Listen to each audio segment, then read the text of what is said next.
Hi everyone, I'm Megan. Today we're going to show you how to show Breyers.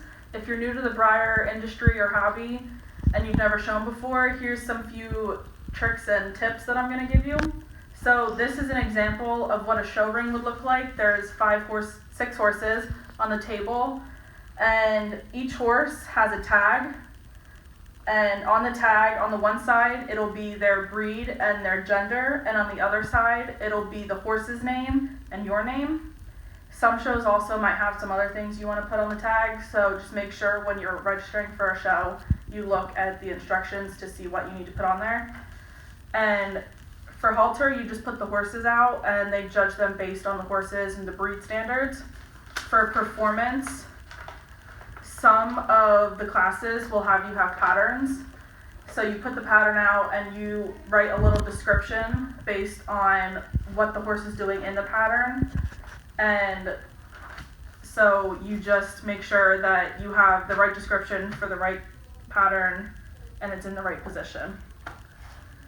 A little trick I learned from doing showing is you always want to have an extra box of tags, because for some reason I lose all of mine, so you always just want to make sure you have an extra box.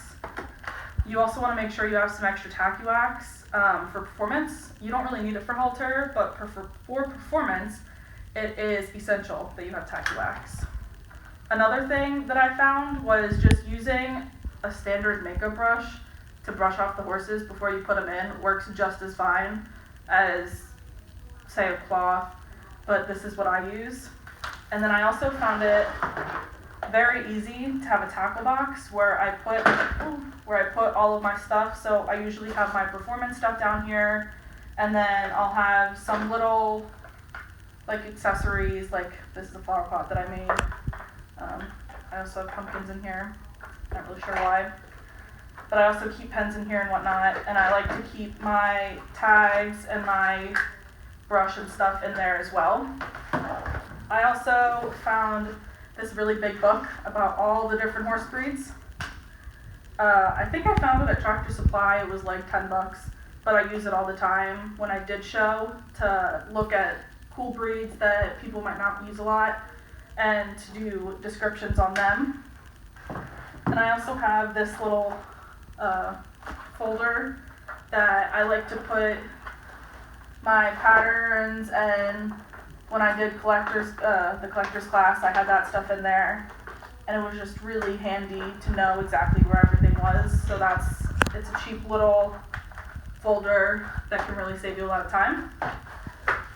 And some classes, I know at BreyerFest, you have to make description cards for your breeds. So what I did was I just cut them out and then I put them on little note cards so they were a little more sturdy. So once the class is judged and all of the Halter classes are done, you will take your first place horse and you will take that to the championship round, and they will judge all of the first places for the championship, and then once that's judged, then they will do the overall champion between Halter and performance, and that will get judged for the overall grand champion and grand reserve for the day.